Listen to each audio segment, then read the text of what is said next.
It was a bright sunny day on the Gmod Railway.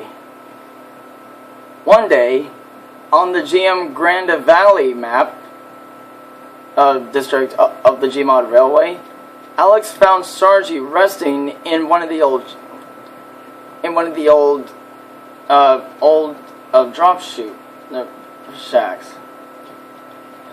Sargi, what are you doing here? I'm just tired, because I've not moved my wheels in a long time. So me approaching during that funeral was really a lot much more than I could handle. Hopefully you understand. Yeah, we all have those days. Sargi, I never actually got a chance to ask you if you could, well, I'd like to know your story. This is the first time you've asked me something in a long time. But I'd be happy to tell you my story. I don't believe it. Wow. So, here is my story. And this is the story that Sargi told Alex. I was built in 1861 alongside my brother, the General. He was more serious. I was an arrogant little bastard. I was very bouncy and very hyper. Kind of like how I was back when I first came to the Central Pacific Line. Indeed. Anyway, when I first arrived, the General was not impressed by my arrogance. I just kept showing off till eventually I started having derailments, spills, and accidents. How many accidents or anything like that did you have back in those days? I had about 20 or like 250. 250? What? How? That comes with being an arrogant young engine, always wanting to impress. Well, I was never like that when I first arrived, and I was never that arrogant when I first came to the Central Pacific. Well, I was when I first joined the military, alongside my brother, the General. I kept having spills, like I kept derailing, I kept coming off the rails, spilling my loads, just everything you could imagine. But then, when the Civil War rolled around, the General started teaching me to be more serious, and then after that, I took things more seriously, sometimes. But then, at the end, during the end of the Civil War, I was shot with a cannonball right in the side of my boiler. Even though you can't see it, I still retain the scars from that cannonball on my boiler. I actually kind of noticed it, except that's kind of hidden. Exactly. No one has seen me, no one has seen that scar until you saw it.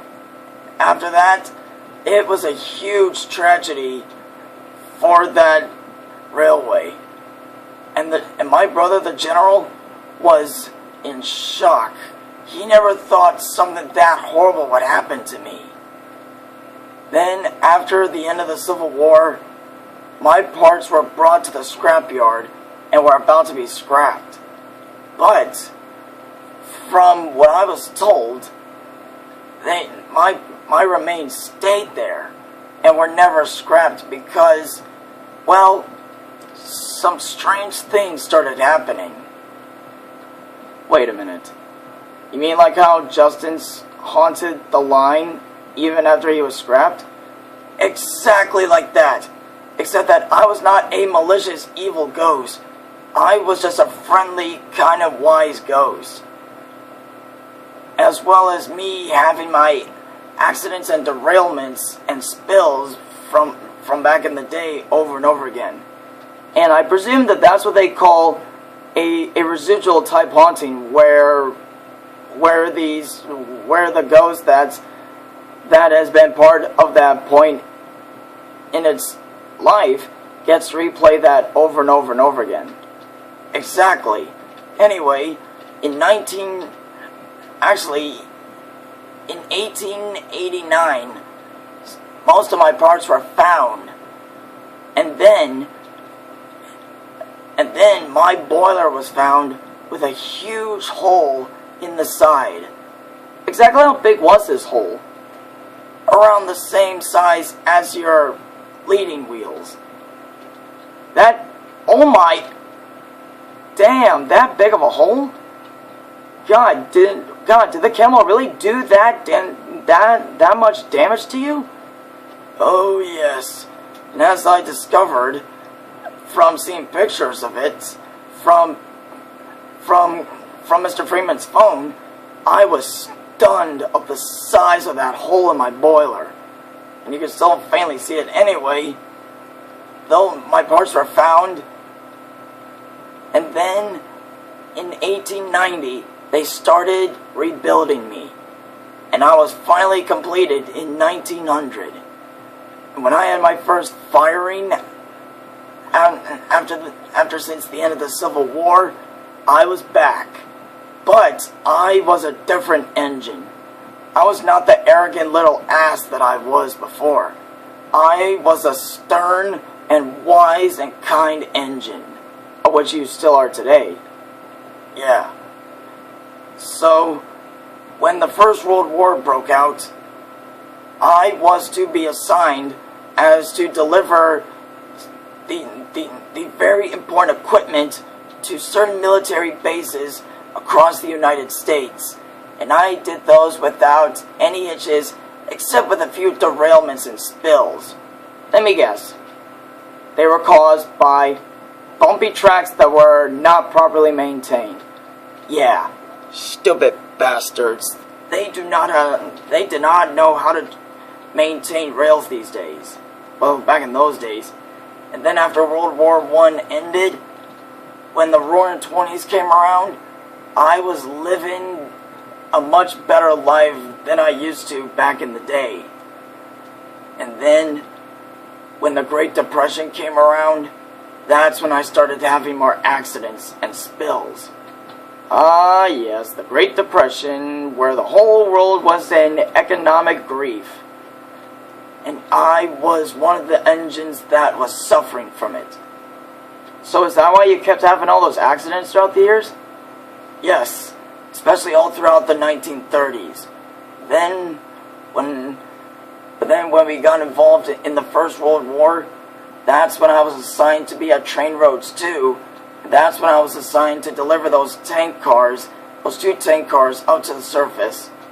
And as I was pulling out, I derailed again.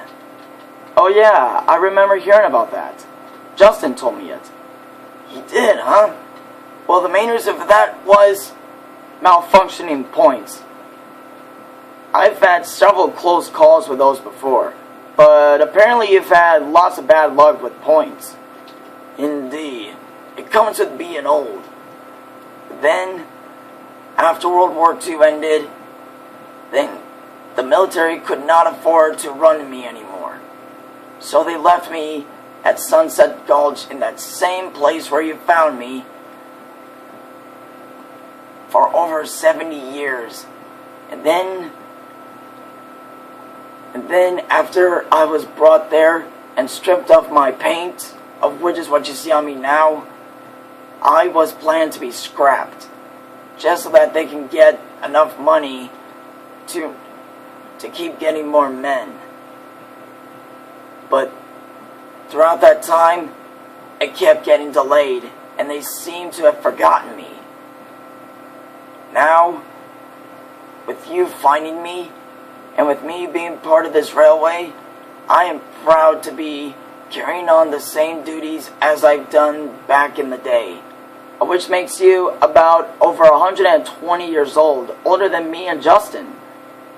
And your 2 siblings, God rest their souls. They would be so happy if they'll be so happy to see me if they were still alive. Yeah. But Sargi, I'm so sorry for how your life was. I feel horrible for you, because I've been in lots of those kind of spills myself. but I always managed to pull myself out of those messes and just keep going and try my best to not have any more consequences. Well, that's one of the wisest things I've ever heard from an engine like you. And you never said much when I first saw you. As a matter of fact, this is the first time you've actually heard my story. Hopefully you'll share it around. Oh, don't worry, Sargi, I will. And I'll also have Gordon Freeman make a documentary on you, and using the information that I got from your story as part of it, so that everyone will know your story, and you'll become one of the most popular engines on this railway. Really? You would do that for an old engine like me? Especially an over 120-year-old engine like me? Oh, Sargi, 120 years old is nothing. Over 200 is something. Like, if you and I, as well as many of the other engines, were to be up to 200 years old, we would be having more overhauls and more maintenance and more repairs during that time. You do have a point there. So, I hope you enjoyed my story. Indeed I did. And I'll be sure to tell Mr. Freeman all about it. Thanks, Alex. And from then on, just as Alex suggested, he did just that. And Gordon Freeman made the documentary about Sargi, and Sargi is now one of the most popular engines on the Gmod railway.